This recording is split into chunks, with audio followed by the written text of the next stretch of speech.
Okay, welcome back to the Adventure Within channel. My name is Andrew Fritz. I'm a clairvoyant healer and meditation teacher. And yesterday I was giving an R reading. An R reading is just a spiritual hello in present time. And the R is the energy field around the physical body. It's kind of like an onion. It's got 7 layers, and each layer corresponds to a different aspect of life. And as clairvoyants, we tend to see colors and symbols and mental image pictures. And I'm sure we heard that phrase that a picture's worth 1,000 words. And there's definitely some truth to that. As a clairvoyant, when you're looking at a mental image picture, you can get a lot of information from that. And that's what makes these R readings so much fun, whether you're giving it or on the receiving end. And I gave this R reading yesterday, and I'm reading their emotional layer. And the image that I was seeing was this image of a nicely paved path. And there's some fencing on either side and trees on either side of this path. And there's 2 people on the path, and I recognize the one person as the person I was giving the reading to. And they were just standing still, and they were like hyper-focused or fixated on this tiny black puddle on the pavement. And I quickly realized, the energy of this black puddle was the energy of fear. And it was so consuming to them that they were not even really... as if they weren't even really aware of anything else except that little tiny black puddle. And I was like, wow, that's interesting. That reminds me of something. What does this remind me of? And I'm sure we've all experienced daydreaming, right? So when I think of daydreaming, it kind of brings me back to school. I didn't really find school very interesting or exciting. Especially in middle school and high school. And so there's a lot of times where, I wasn't paying attention to the teacher, and I was just staring at the wall or looking down at the floor or really looking out the window and spacing out and just having a daydream or daydreams. And then, of course, the teacher notices that you're not paying attention, and they call on you because they want you to have your attention, and, sometimes just kind of call you out and kind of embarrass you in front of the whole class. And then you come back and you realize, oops, I don't even know what they're talking about. They want an answer to a question, and I don't even know what the question was or what the, whole topic was all about. But anyway, and this is when I was looking at this image, kind of in their emotional space of them on this path, fixated on this black puddle of fear. I was like, wow, okay, that's pretty much the same thing. It's this, they're so fixated on, they're unaware of everything else around them, kind of just in this picture standing on the path. And instead of it being a daydream, I would call this more like a day nightmare.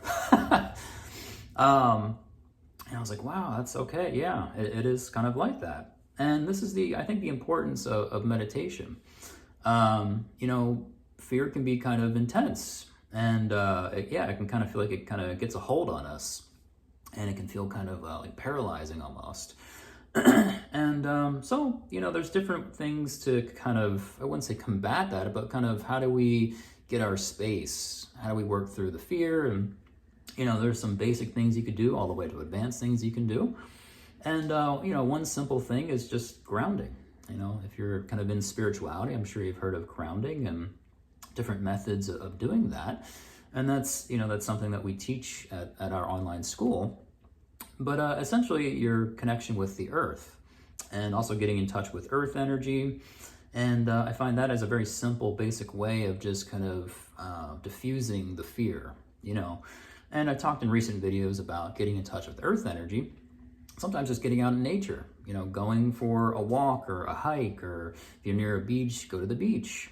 Today, we're in Hawaii, and this is really not a day to go to the beach. It's a storm here, so... But wherever you're at, just getting in touch with nature. Some people like to go barefoot and just, be outside in the grass or wherever it is for you. That's a simple way to kind of get your space with fear. But there are tools and techniques, that you can transform energy. I'm stuck kind of in this energy of fear. Oh, okay. Well, there's a way that you can kind of, transform the energy and get out of that fear and kind of shift it. And sometimes we feel that maybe that's unreal. I'm in the fear, I'm going to be in this fear for a while, and how could I just go from fear to something better than that?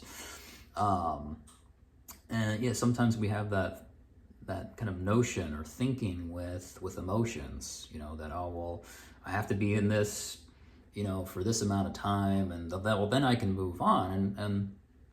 Oh, okay. I don't think that's really necessarily true. You can definitely change the channel, so to speak. And I think that's the importance of turning within and meditating and kind of looking at, oh, what are these images in your mind that you were kind of, they are affecting you, but you might be unconscious to. And so when you turn within, you start to become aware of all the junk mail floating around, and you start to look at it and go, oh wow, I've been just kind of just looking at this image, this fear picture. Wow, okay, no wonder I'm feeling all this fear and riddled with fear. Okay, well, what do I want to do with this? Well, I'm going to toss it out, or I'm going to put it through the mental shredder. And then, oh wow, that transforms, the energy. It shifts your kind of experience. And so that's the fun thing with this, is becoming aware of what you were previously unconscious to. And so if you kind of start to become aware of things that aren't serving you, and then it gets kind of interesting where you start to look at, oh, well, what is true for me? And that's the fun thing with going deeper with meditation and turning on and developing clairvoyance. And really kind of taking a look beyond all these kind of the junk mail and the illusions and all that, and discovering what is true for you. What is your truth on how you want to live your life, how you want to earn money? What is your truth about, love and relationships, or just friendships, or whatever it might be, or community, or how you want to communicate, how you see yourself or the world, and so on. There's so much to explore, and that's what I love about this. I've been doing this since 2007, and I'm still growing, I'm still healing, I'm still learning. And sometimes we think of teachers as, oh, well, they know it all, then there's no more room for growth or change or learning. They already know it all. They have to know it all in order to teach. And actually, I don't find that to be true at all. I find that when I started to step into a teaching space, that I was learning even more than I was as a student. I learned a ton as a student, but also learning even so much more as a teacher. And I have a great affinity for that. And so that's what I love about developing psychic abilities. There's all these different levels of intuition and different abilities that we have, but really working with the higher levels of intuition, abstract intuition and intuitive knowingness, so your 6 chakras, 7 chakras, the abilities there, and really expanding and taking a look at, hey, this is, what is my truth on this? What do I already know that I'd like to, that I'm maybe unaware of, and now I can become aware of that. And wow, I didn't even realize that I knew all that. And so, yeah, there's so much that we're unconscious to, we're unaware of, that might be limiting us. And so that's a great, reason to start meditating. And then, beyond all these things that might not serve us, the junk mail, then what is your truth? And that will light you up in this a really amazing way of, wow, when you see that, when you see a picture about, hey, this is my dream, or hey, this is what I'm here to do. When you see that, you're gonna just light up, and that's one experience I had. I remember my teacher, we're in Chicago and we're in this building and we're like in a semicircle, and our teacher's like, we're all in meditation, our eyes are closed. And he's like, why are you here? And I remember seeing a mental image picture about that. And it just lit me up in this really amazing, beautiful way. And so that's why I have such an affinity for clairvoyance, and for just on a personal level, but also teaching it. And when students get to experience seeing, finally they get beyond all these lies and illusions and the junk mail, and they get to start to see, oh wow, this is my truth. Wow, these are my dreams. This is why I chose or set up this whole lifetime, and this is what I'm here to do, and getting in touch with that. That's when you start to get in touch with that higher part of you that has, the mission statement about what this life's all about, right? What you're here to do, your purpose, you start to get excited. That's when you're connecting with something, you're connecting with the original intent for this lifetime. Of course, that's going to stir up a lot of affinity and excitement and enthusiasm, because if you're not in touch with that, it tends to easier to kind of just sit more in the lower emotions and the disappointment and the anger and all that. So of course, yeah, when you get in touch with your higher self and you're starting to kind of tune into, oh, this is what I'm here to do, then you start to shift more towards what we consider as higher emotions, but are just qualities of spirit. And you're gonna experience more joy because okay, this is what I'm here to do, and I'm taking steps to fulfill that. And life gets a lot more interesting instead of just kind of this, just gotta wake up and it's the same thing over and over, and we're just paying bills and pay taxes, blah blah blah, and maybe have a vacation here or two, and then that's all she wrote, die, and that's it.